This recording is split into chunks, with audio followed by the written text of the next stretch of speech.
Universitas Bung Hatta untuk melakukan wawancara atau menanya kepada Bapak untuk menanya asal usul Nagari Bungus.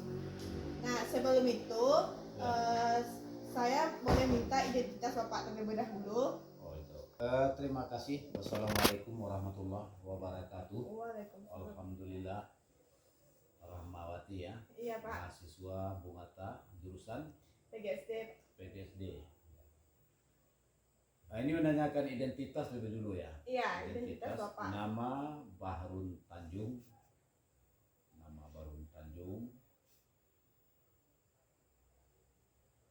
Gelar Malim Medan. Jabatan dalam kaum adalah Imam Tanjung.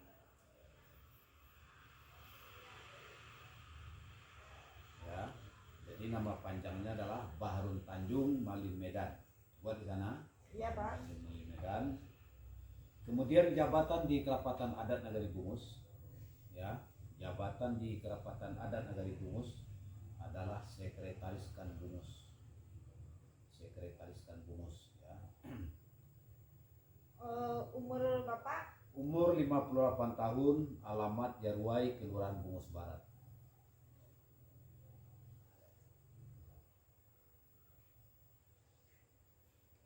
Apakah ada nomor HP Bapak?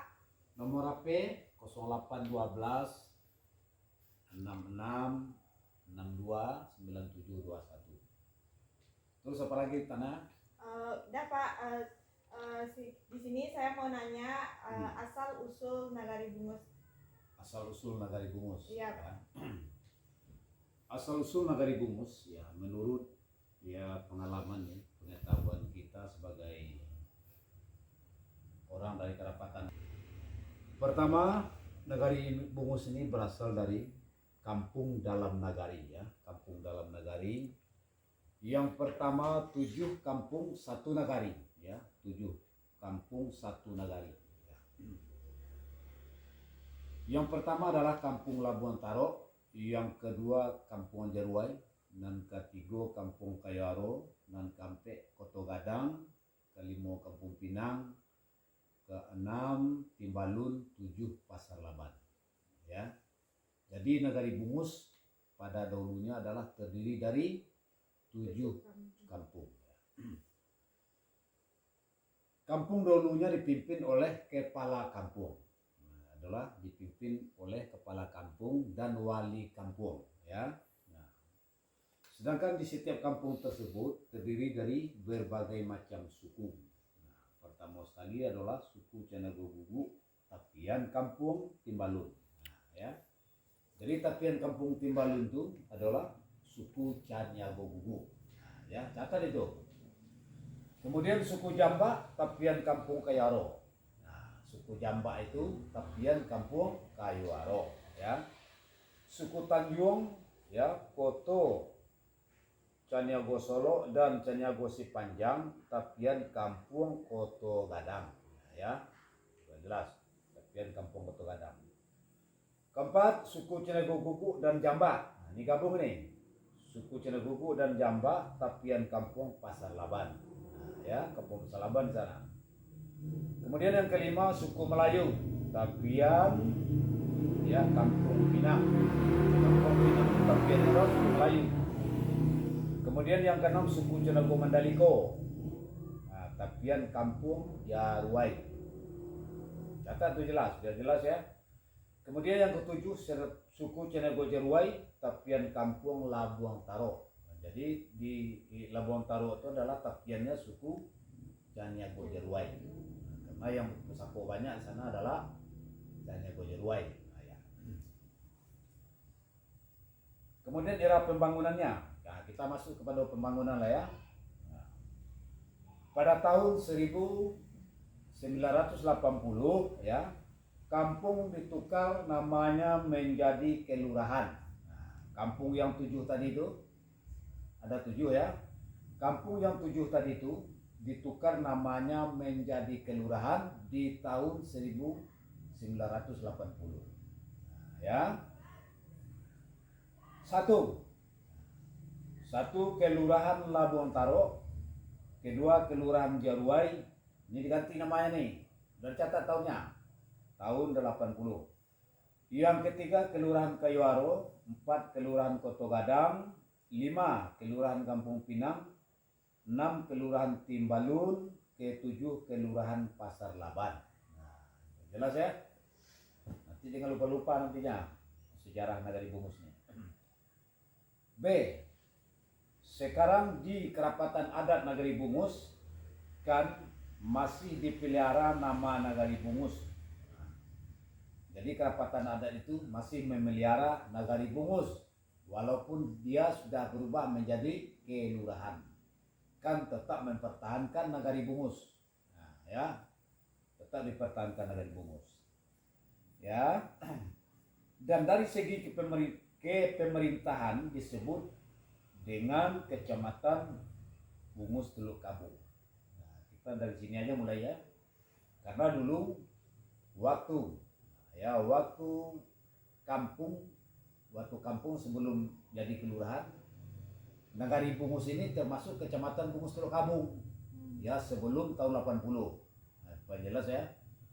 Termasuk Kecamatan Lubuk Begalung dulu, dan kabupatennya adalah Padang Pariaman. Ya, kita sejarah singkat aja. Nah, kita nggak terlalu tinggi sejarahnya. Nah, sekarang di tahun 1980 maka Kecamatan Lubuk Begalung, karena perlebaran Kota Padang ya, perlebaran Kota Padang di tahun 80, maka Nagari Bungus ini yang terdiri 7 kelurahan maka masuk Kota Padang. Ya, dulunya kan kabupaten. Di tahun 80 masuklah ke Kota Padang karena Kota Padang ini pelebaran kelurahan ya. Jelas ya? Nah, sekarang Kerapatan Adat Nagari Bungus masih dipelihara Nagari Bungus. Dan dari segi kepemerintahan disebut dengan Kecamatan Bungus Teluk Kabung ya. Kecamatan Bungus Teluk Kabung.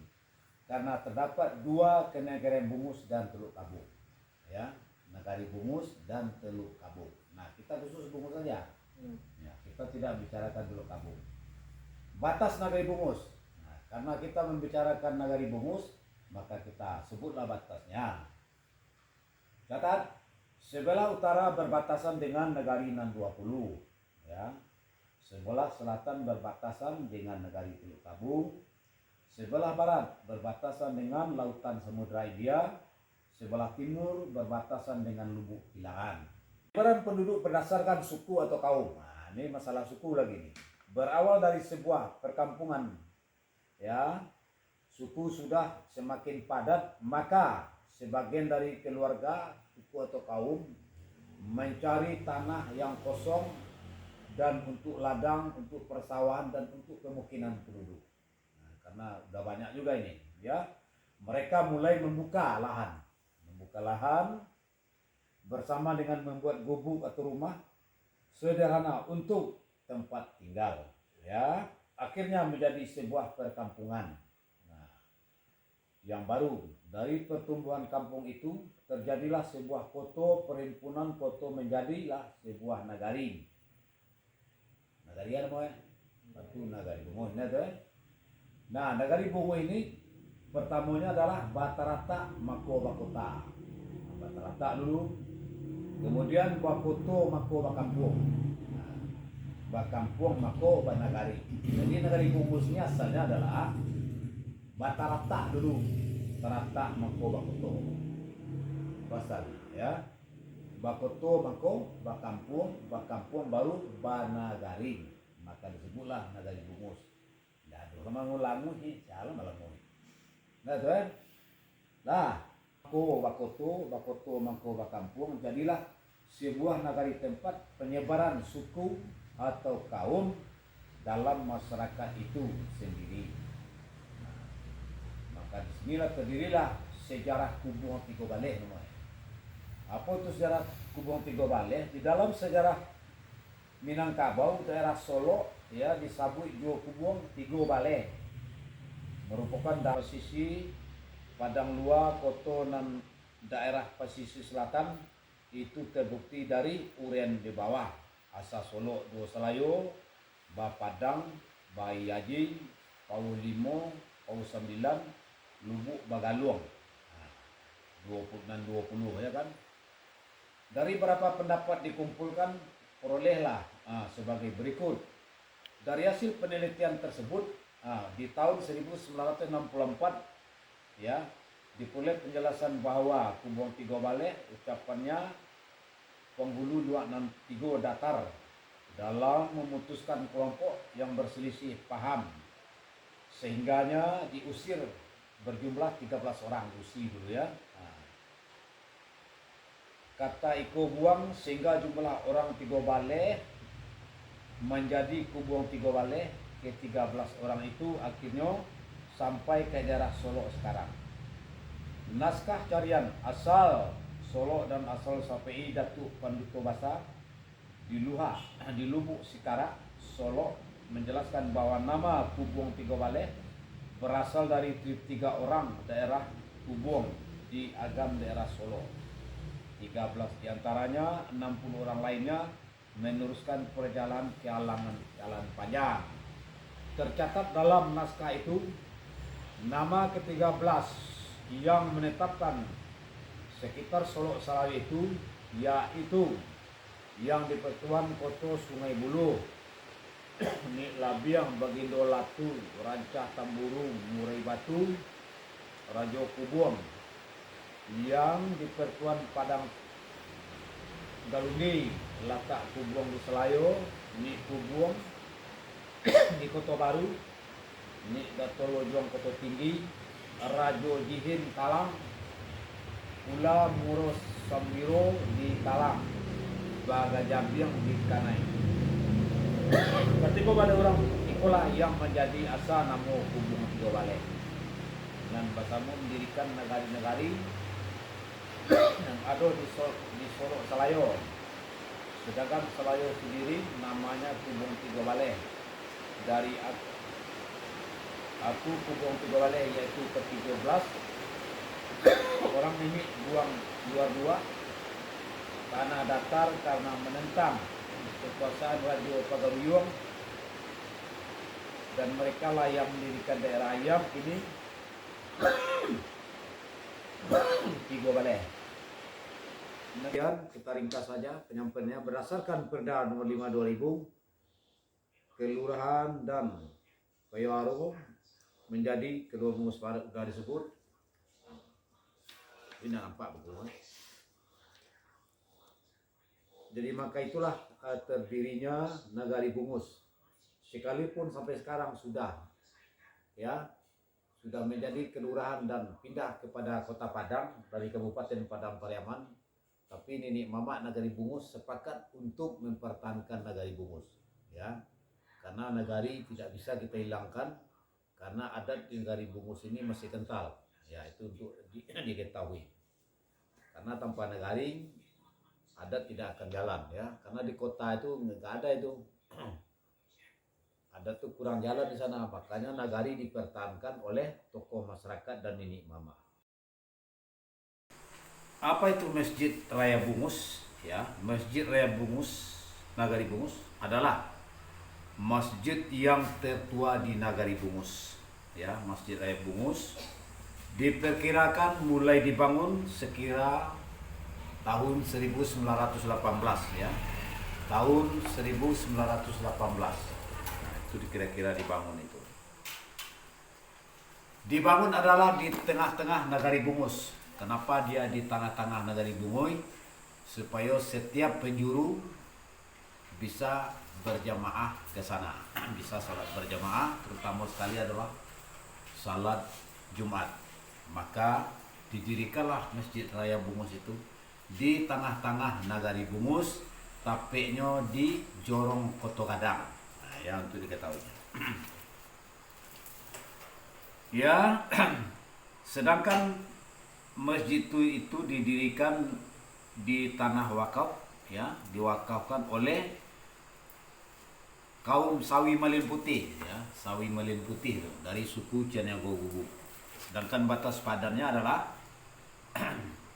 ke utara dengan Jokorong Jaruai, Korong Kayuaro, ke selatan dengan Korong Kampung Pinang, ke timur dengan Korong Timbalut, dan ke barat dengan Korong Pasalaban. Itu batasnya. Sedangkan keunikan, ada keunikan Masjid Raya Bungus itu, ya, ada itu tonggak meracu di tengah-tengahnya itu. Tonggak meracunya tidak bisa diangkut oleh banyak orang. Itu aneh itu ya dulunya.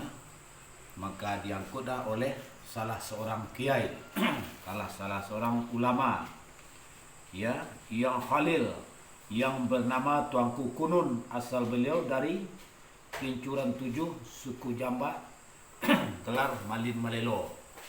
Nah, itulah diangkut oleh salah seorang ulama ini. Bersama-sama tidak bisa diangkut meracu tu. Jadi oleh ulama, mungkin beliau keramat juga dulu tu, maka dapatlah diangkut oleh beliau sendiri. Asal mula beliau membawa mengangkat tonggak meracu ini pada hari Ahad. Ya, hari Ahad beliau salat di Labuan Tempat Sari. Setelah selesai beliau melihat sebatang pohon yang tumbang dan beliau dihinggapi oleh seekor bilalang. Kemudian bilalang itu pindah dari ujung ke pangkal. Apabila bilalang ke ujung kayu, maka bergeraklah pangkalnya. Begitu juga sebaliknya, seolah-olah ini merupakan sebuah tanda atau petunjuk bagi beliau, ya. Bilalang enggok kayu itu mengari, ya. Kemudian beliau beristirahat sejenak, istirahat di bawah kayu yang rindang sampai tertidur beliau, ya. Ulama tadi waktu tertidur datanglah mimpi. Bahkan dalam mimpi beliau melihat seekor bilalang seperti beliau lihat sebelumnya. Itu dalam mimpi, ya, untuk diketahui. Setelah beliau bangun, timbullah keyakinan pada diri beliau. Mendaki pohon kayu terlalu mendaki bilalang dan ditangkapnya. Kemudian kepala bilalang itu dibuang dan kemudian dimakan mentah-mentah. Timbullah rasa keganjilan di tubuh beliau.